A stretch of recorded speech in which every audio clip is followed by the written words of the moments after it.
ở con press màใส่พริกสองนุ่มพิจารณาคือเหมือนใส่ข้าวเคยประมาณนี้ตอนเป็นอะไรจับตามน้องมันคือลือใส่พริกสองนุ่มตำบงคือเอาใส่จองเรียนประมาณตีเป็นท้ายพระองค์จะ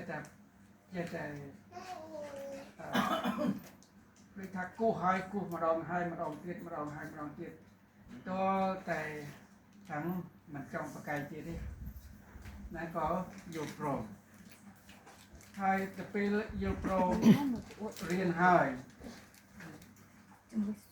ก็พระองค์ประกาย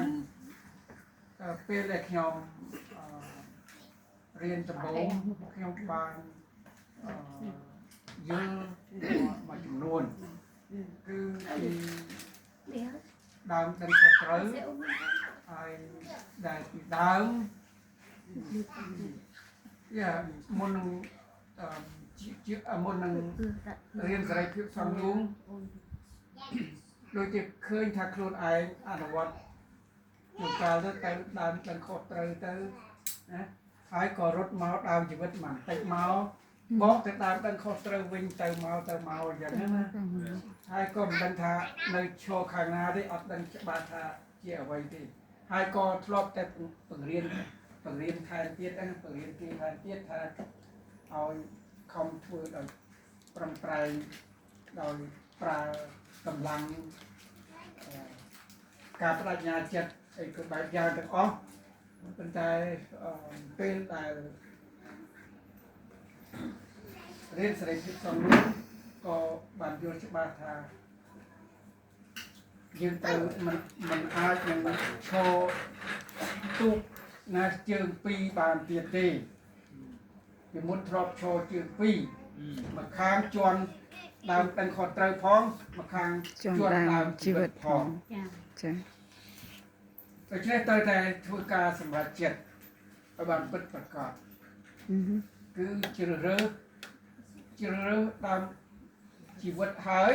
กดเตยแต่รำลึกคนไอระหดได้คือพวกจุนกาลตามตั้งขอดเตยนี่มันลองมาดองได้เช่น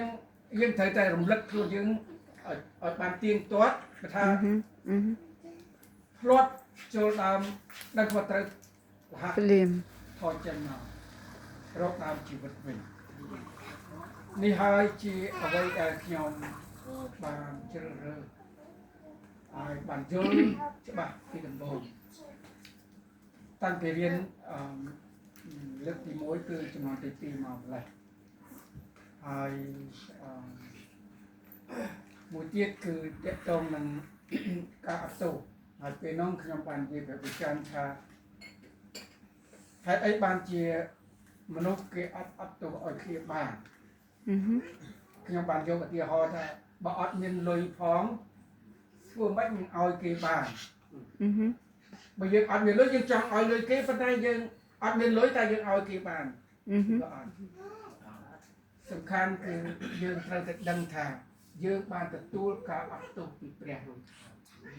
យើងបានពេញលេញហើយព្រះអត់ទោសឲ្យយើងបានជាយើងអាចនឹងអត់ទោសឲ្យគេបាន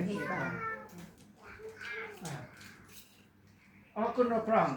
មានជាច្រើនទៀតប៉ុន្តែនៅពេលដែលខ្ញុំធ្វើនៃក្រុមគឺថារាល់ពេលមិនមែនថាអូយើងរៀនមេរៀនដដែលម្ដងហើយរៀនម្ដងទៀតអត់មានរឿងអីថ្មីកើតឡើងទេគឺរៀន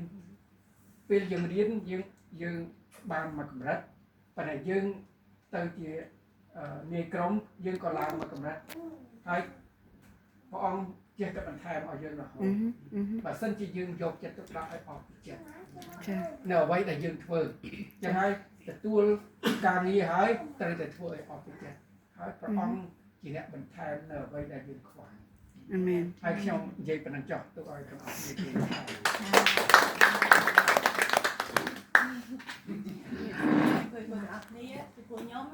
េយើងយល់លេសនេះយើងយល់លេសនោះប៉ុន្តែបើពិសោធន៍ដែលខ្ញុំបានរៀនពីសេដ្ឋកិច្ច xong luôn vậy đại nhom khơi than ở bằng thoát cứ về đại dương ủa thà xong dương đã trang riêng đó nè cứ bật thì sao cứ không cắt tam sao cứ than ở mình tên của ấy nhom chọn miền bật thì sao lời trình đoán tí để nhom riêng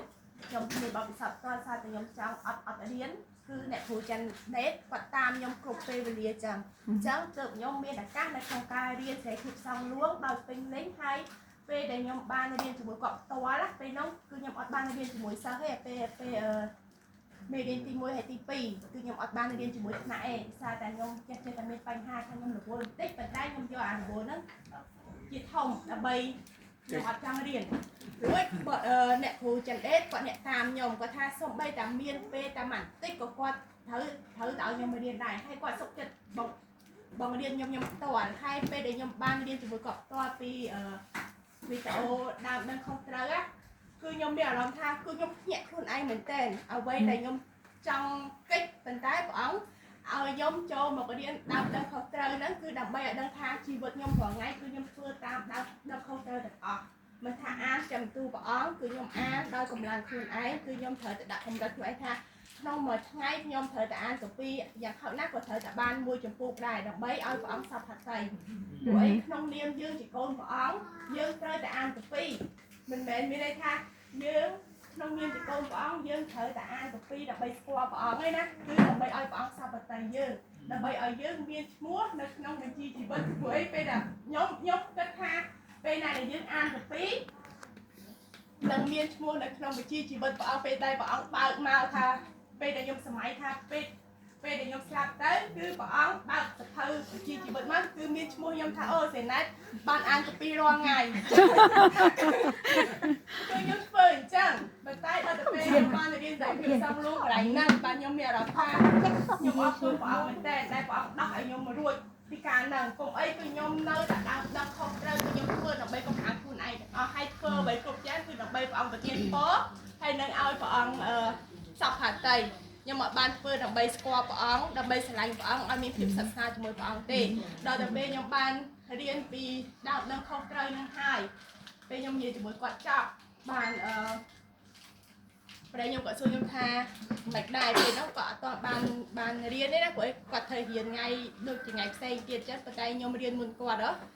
ហើយគាត់សួរខ្ញុំថាមិនដែរខ្ញុំថាមេរៀននឹងល្អមែនតើយកអីវាត្រូវយើងទាំងអស់សឹង100%នៅក្នុងមេរៀនហ្នឹងគឺថាត្រូវយើងហ្មងអត់មានត្រូវអ្នកផ្សេងទេគឺថាត្រូវយើងទាំងអស់ហ្មងអញ្ចឹងគឺយើងមានអារម្មណ៍ថាយើងភ្ញាក់កន្លែងហ្នឹងមែនតើហើយបន្តមកទៀតបានមេរៀនផ្សេងទៀតបានផ្លាស់ប្ដូរយើងពីការអត់ទោសដូចគាត់និយាយចឹងថាការអត់ទោសធម្មតាមនុស្សយើងគឺត្រូវតែមានការស្អប់ហើយគឺមានការស្អប់ការមិនចូលចិត្តហើយការគំនុំហ្នឹងគឺមានទាំងអស់ហើយខ្ញុំមានដែរអញ្ចឹងពេលខ្លះយើងពិបាកនឹងអត់ទោសឲ្យគេមែនតើដោយសារតែយើងគិតថាម្នាក់ហ្នឹងអត់សមនឹងទទួលការអត់ទោសទេប៉ុន្តែដល់ពេលខ្ញុំអានប៉ះចំពីការអត់ទោសដែលថាហើយក្នុងមេរៀនហ្នឹងណាគឺរំលឹកខ្ញុំគ្រប់ពេលដែលខ្ញុំគិតថាខ្ញុំអត់ចង់អត់ទោសឲ្យនរណាម្នាក់ហើយនៅក្នុងមេរៀនការទោសហ្នឹងគឺមានកន្លែងមួយដែលខ្ញុំចាំអត់ភ្លេចទេដែលព្រះអង្គមានបន្ទូលថាបើសិនជាអ្នកគិតថាអ្នកដទៃអត់សមនឹងការអត់ទោសយើងក៏សមនឹងព្រះអង្គមិនអត់ទោសឲ្យយើងដែរព្រោះយើងអត់មានបានធ្វើអីឲ្យព្រះអង្គនឹងអត់ទោសយើងទេអញ្ចឹងបើប្រព័ន្ធដែលយើងអត់បានអត់ទោសឲ្យអ្នកផ្សេងផងអញ្ចឹងយើងនឹងតាមសមអីនឹងឲ្យព្រះអង្គអត់ទោសឲ្យយើងអញ្ចឹងបើសិនជាគេអត់សមនឹងការអត់ទោសយើងក៏ត្រូវតែអត់សមនឹងការអត់ទោសពីព្រះអង្គដែរហើយកន្លែងហ្នឹងដាស់តឿនខ្ញុំមែនតើពេលណាដែលខ្ញុំខឹងឬមួយបើខ្ញុំអត់ចង់អត់ទោសឲ្យគេគឺព្រះបន្ទូលព្រះអង្គនឹងសេរីភាពសំរួលកន្លែងការអត់ទោសហ្នឹងគឺតែរំលឹកខ្ញុំគ្រប់ពេលតែដល់សូម្បីតែខ្ញុំហាកៅសូម្បីតែខ្ញុំធ្វើម្ហូបអីគឺអត់អត់ទោសហ្នឹងហើយក្នុងមេរៀននេះគឺតែរំលឹកខ្ញុំហើយថ្មីនេះពីអត្តពលពាក្យសម្ដីបាត់សក់ខ្ញុំថ្មីខ្ញុំសូមលើកពីបង្ខានចុះថ្មីហ្នឹងតែខ្ញុំអត់និយាយពីអ្វីទេគ្រាន់ថាខ្ញុំចង់ប្រអាប់គាត់មានរឿងមួយដែលធ្វើឲ្យខ្ញុំចង់ប្រអាប់គាត់មែនទែនប៉ុន្តែខ្ញុំអត់ចង់ប្រអាប់គាត់ទេដោយសារតែខ្ញុំគិតថាខ្ញុំខ្លាចប៉ះពាល់អារម្មណ៍គាត់ពេលណាយើងអាចគិតថាលេងប៉ុន្តែខ្លាចប៉ះពាល់អារម្មណ៍គាត់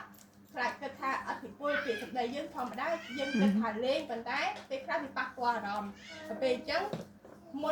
ននឹងខ្ញុំធ្វើអីគឺខ្ញុំត្រូវតែគិតពីសម្ដីយើងតើយើងគួរតែនិយាយទៅតើប៉ះពាល់ទេយើងគិតថាលេងប៉ុន្តែអ្នកដែលទទួលស្ដាប់គឺ